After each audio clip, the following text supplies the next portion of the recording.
Looking to get a metal building with a side porch, but looking to see about how much is it gonna cost you? Stick around because in this video we have multiple details on cost, permitting, and more.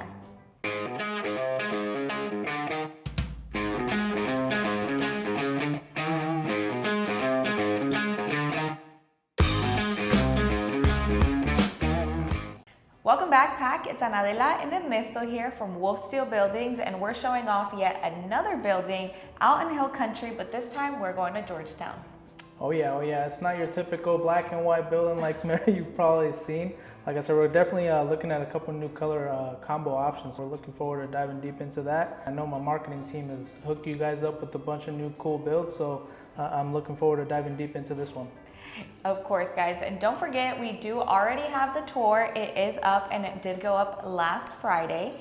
So today's Tuesday, so make sure to watch that video. The link will be up above and down below.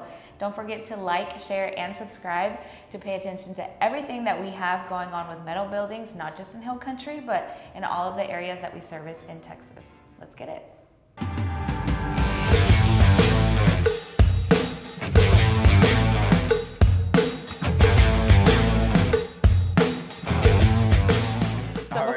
Started with specs and pricing. We do want to do a quick rundown on permits, right? So I think we've been tackling a lot about that. It's been something that a lot of customers have going on right now. So we mentioned before in the last project we did, it was a very extensive permitting process. It took 6 months before we could even get anything started due to permitting. And we had a kind of complete switch on this project that we have. Do you want to talk to us a little bit about how the permitting is and what options they have available to them? Yeah, so I mean, ultimately, whenever they submit, right, our job is also to find any kind of requirements, any kind of setbacks that are necessary for the project, right? But it's also the options that you have that come with it, right? Because you can always go and handle a permit yourself, right? Because our job is to, handle what kind of requirements you have to let you know what you're needing to get the project done, right? But there's nothing like also, as a homeowner, being able to walk into the the department and then the permitting office and walk out with a permit. That's the best thing of it, right? You're the one that's very aware about what you can and can't do in your property. So the second option is that we can take on those permits for you. I mean, with us, the experience that we have in regards to permitting, we know all the requirements. As a GC, we can help you kind of pull those permits and do everything for you, of course, at a fee, right? Yeah, because like I said, we do have a team that just is in that department to help you obtain that permit, right? We take care and handle all that for you. Now, of course, like if you want to skip that process, let's say that you don't need a permit or anything like that, or let's just say that's not something that you even want to obtain, that's perfectly fine too. It's like I said, it's a process that, let's say you got 100 acres and you just want this thing built, then no problem. Like I said, we can go ahead and get this built for you. Correct. So there is, again, those three options. I do like to emphasize we do have a page on our website, which is the permitting page dedicated to permitting, where we go over these three options and also some of our frequently asked questions when it comes to permitting. Because some customers do ask, can I go in there? Like, do I have to pay that additional fee? And it's like, no, you don't have to pay that additional fee. You are your homeowner. You understand what you can and can't do on your property. Sometimes it's like, okay, I'm gonna go in there, and then they still guide you. The permitting office still tells you kind of what you need and what paperwork you need, but most of the time you have that.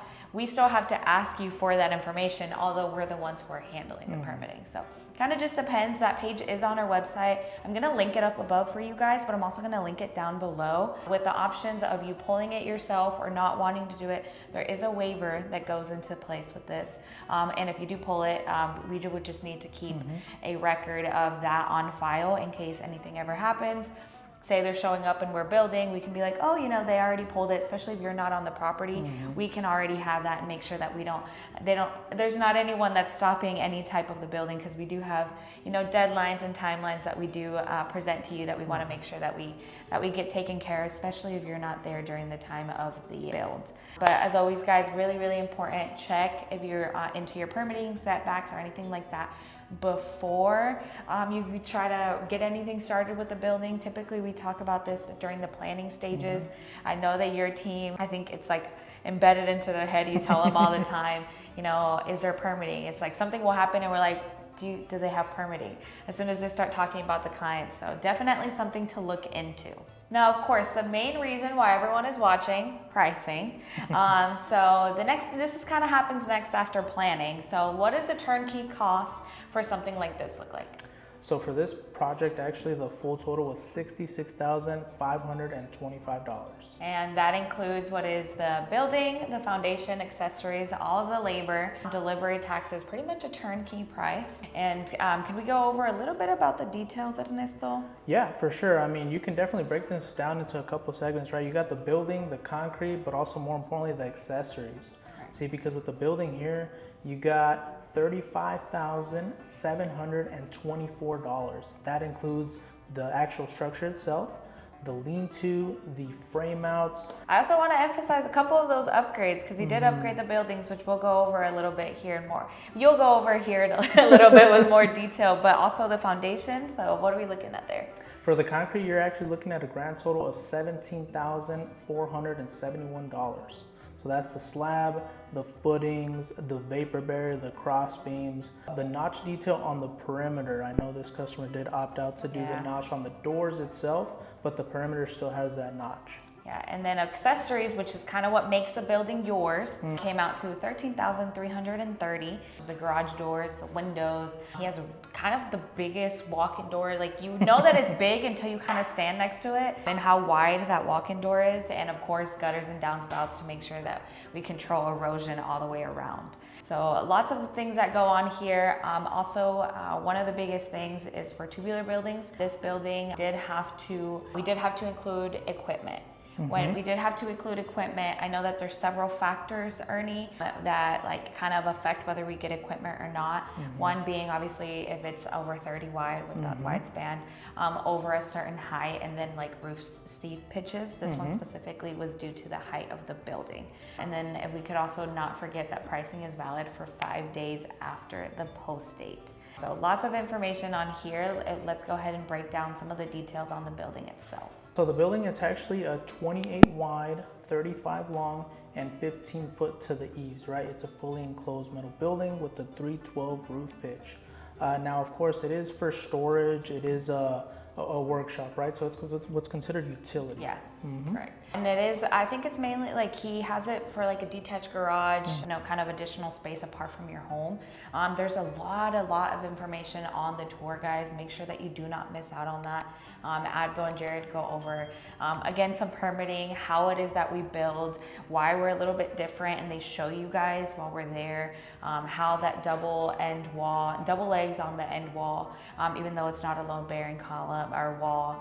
They also go over how to add lean-to and things to consider if that's something that you want to do. And then also a little bit about the upgrades, Ernie. He goes from the standards for tubular, which is the... You got the 14 gauge Thank you. on the framing. And then you got the 29 gauge. I know earlier you talked about all the upgrades that he got, right? Yeah. Which again, when you're talking about upgrades, they are upgrades. So here he opted for the upper of the 12 gauge on the frame and the 26 gauge on the panel. And I don't know about you, but to me, even the vertical panels themselves is an upgrade, right? Yeah. Because like I said, standard, you can go with horizontal, but there's nothing like upgrading those two things and on top of that, doing a vertical building. So like I said, when you're talking about upgrades with this project, this customer went all out. Yeah, he definitely wanted to make sure he had a sturdy building, so he kind of got all the what we call bells and whistles that we have on available to us. And then I think we go over a lot of that information. One of the things is also oil canning. You can reduce oil canning once you get the upgrade on the sheeting of the panel. We do have another video on that as well, guys. It will be linked up above and down below. Other things he has is a lean-to. Lean-to itself, it's actually 10 foot wide, 25 foot long, and then it's a slight step down. So we said the eaves of the main building were 15. It steps down to a 13 foot tall, sloping down to, I believe, what is an 11 foot on the low side. Definitely, and I think that also looks over to his main backyard. So I think it definitely kind of gives him like an additional space to just kind of like, whether he wants to put chairs there or anything like that, to kind of look out. And then the other thing that I think was a little different. And I think at Henny's, he is a salesman on this building, so his information should be popping up for you guys.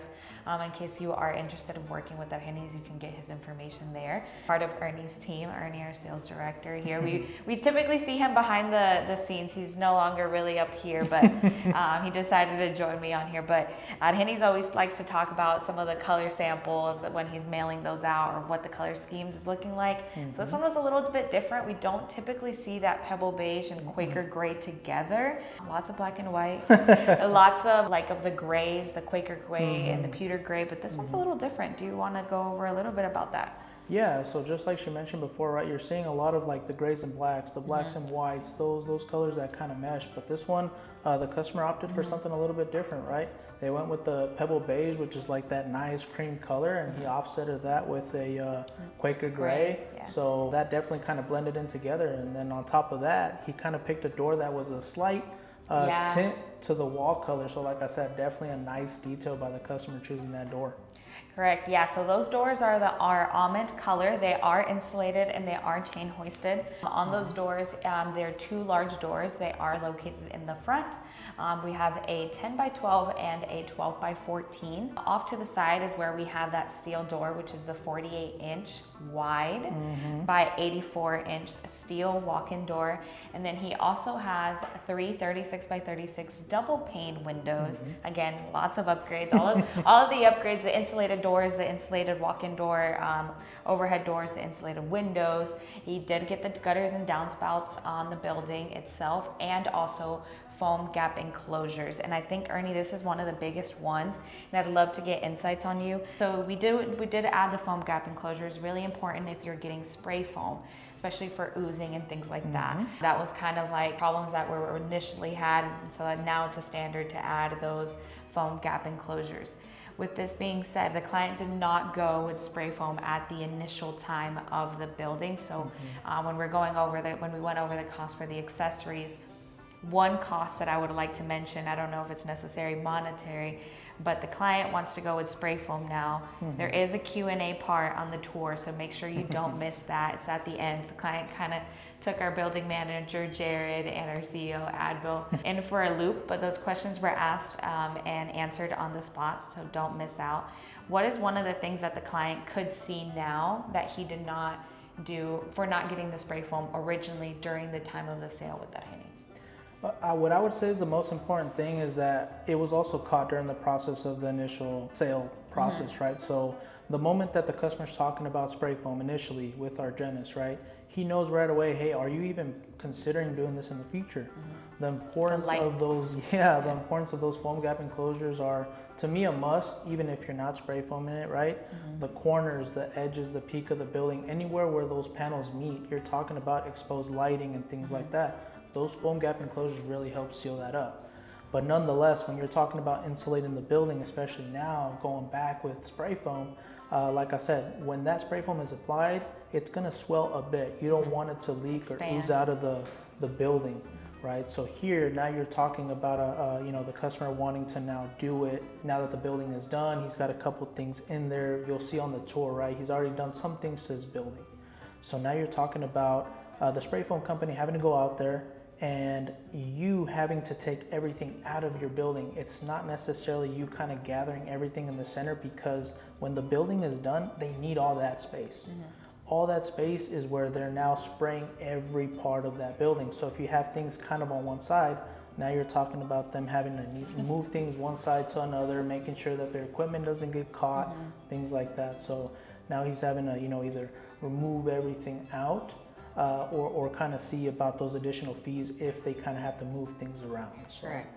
And I think with this one specifically, Advil just actually came back, and I know you mentioned right now, and right before we were filming this, I was like, hey, the client's actually getting spray foam, or thinking about getting spray foam, and you mentioned, hey, I heard him, Advil, telling at Henny's this. And I think that's also a big thing, is the fact that this building is so tall. This building has 15-foot ceilings. That's not including the 312 pitch roof, which kind of brings it in a little bit over 18. So when you're thinking about this, if there's things down at the bottom, there's scaffolding that has to be done. And you're spraying, and in order to get a good consistent spray foam, it's really important. And when you're kind of having to move things around. So a couple things that kind of very important to take into consideration but it is definitely possible. There's just might be additional fees that come with it, or also additional slight headaches of moving things around. But Ernie, I want to actually mention a little bit about the concrete. You mentioned there's no notch edge detailing on the doors. Mention that, and then we did do site prep and demo work. Yes. Do you want to go into a couple of details?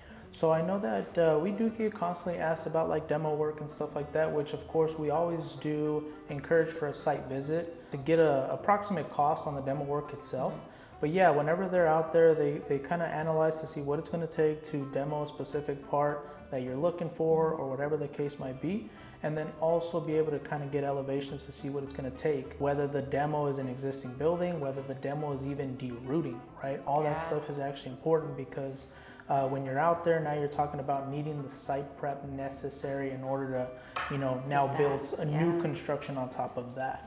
Yeah, and so with this one, we did do the typical foundation work, which is the 17,000. I don't have the number right in front of me anymore, but I know that we'll pop it up on the screen, about 17,000 some. And that obviously includes everything that we typically include, which is standard for our buildings, everything from like footers, the internal beams, vapor barrier, and then notch edge around the building in this one specifically. And really important, the site prep and site work and demo, all those things are custom, so that is not included into the price that we gave here. We are just talking about the foundation for the building and the lean-to. All those extra things you mentioned, really important for us to go out there, see your site. It can be different, off level. Your house is probably way off level, a lot more off level than mine, or maybe mine is more than yours, right? And again, things that homeowners know, and that's why also the permitting kind of has to do with site preps and how we go into those. Yeah, one thing I've always said is that not one site is the same. Ideally, the one thing that we can control is the perimeter of the structure, right? So we can give you an ideal cost of concrete. What I will say is that we do already integrate what's the actual slab, the footings, the internals, the rebar, the vapor barrier, all that is integrated into the cost itself of that number that you see typically on your quote, or what we just mentioned now. But what's just really tough to kind of give a quote on is that site prep, is any kind of demo work, things like that, because it could be a little, it could be a lot. Yeah. So like I said, it does vary, but it can, like I said, I'd encourage anybody, if you're gonna make modifications, make it on the building, because when those numbers come back, no pun intended, it's pretty concrete. Yeah. I'm sure you guys joke around with the concrete team on that. It's pretty concrete. Another big segment that we always have, Ernie, and this is at the end of all of our videos, probably the biggest things that you guys get asked in here at WolfSteel Buildings, we do offer red iron and tubular buildings. This building does happen to be tubular, but if the client was going to go with a red iron and he's talking to one of your salesmen, in this case, our client was talking to our handies and said, hey, what does this price look like for a red iron? What would we say? Sheesh, okay, I'd say a version of this layout here, right? The dimensions that we kind of gave you, you'd be looking at something pretty close to about $68,000, a little over $100. So about $68,100, give or take, for something about this size. Yeah, and the reason we say that it can all be pretty close to the building that you see on here is because the buildings are built differently, and this has to do mainly due to spacing. So the spacings will be slightly different on the lean-tos than what we have on the lean-to on the tubular. We go over this on the tour. Tubular buildings typically 5 foot on centers. That can change if you're in, according to like wind loads, snow loads if you're up north. We don't really have to deal with that. But versus here, our red irons have different spacings depending on the building. But they both include the equipment, and then also there's a couple things you can do to the tubular to lower your cost. We mentioned client went with a bunch of upgrades, 14 gauge, the 14 gauge and the 29 gauge being our standard. If you were to go to those and do the horizontal panels, you are looking at $59,445, which brings it down about $7,000. So definitely a big change when you're looking at some of those. Of course, now you can still have like your overhead doors and things like that, because that was also upgrades in itself within those. So lots of upgrades that the client had. And so this video, there's one thing that it shows you is just how much those upgrades can upgrade your cost as well, not just the building. And there's so many things that you can do with our buildings. There's taller doors, the lean-tos, you can switch sizing, you can add frame mounts, you can take them off, You can also get a super nice color combination. I hope that my team is popping up all of the colors that we have available. There is a specific color combinations that we really want to see in red iron and tubular. So definitely check out the wide variety that we have, you know, not just the neutral colors. Other than that, Ernie, any additional insights that you may have for someone who's looking to buy a metal building? Ideally, like I said, come in with an open mind. Give us all the ideas that you have, because with me, like I said, nothing's set in stone with that project. When you're talking about WolfSteel Buildings, maybe versus the industry, you're talking about someone that can, you know, give you all the upgrades, give you all the options, but at the same time too, all buildings are completely flexible to kind of meet your needs. It all depends on the use of the building. So like I said, give us any information that you got and we'll make it happen. Yeah, so definitely come in with an open mind. Let us know what you want. If you want to go, if the number's too much and then we need to go back, okay. I've heard David tell this one, he's like, okay, if we need to take a step back, let's take a step back and let me see where I can help you start. Like, do you need this upgrade? What are our wants versus our needs? Definitely very, very important. I think you've trained your team. When you were a salesman, that was definitely the things that you've had. So now I think your team reflects that. But thank you guys so much for watching. We hope this video gave you a lot of ideas as to what is a good alternative for permitting. Maybe you pulling your own permit, so that's something that you're interested in, like this client did. The color combination, pebble beige with Quaker gray, and so much more. Also what some of the upgrades can cost you. And don't forget, guys, to like, share, and subscribe to this channel so you can continue to see more from maybe Ernie, but definitely of metal buildings and everything that we have to offer, because again, as you mentioned, lots of flexibility. But we'll see you guys in the next one. Thinking about spray foam but not a fan of that yellow color? Stick around, because in this video we're going over different pricing options, different color options, and whether it's worth the cash or not.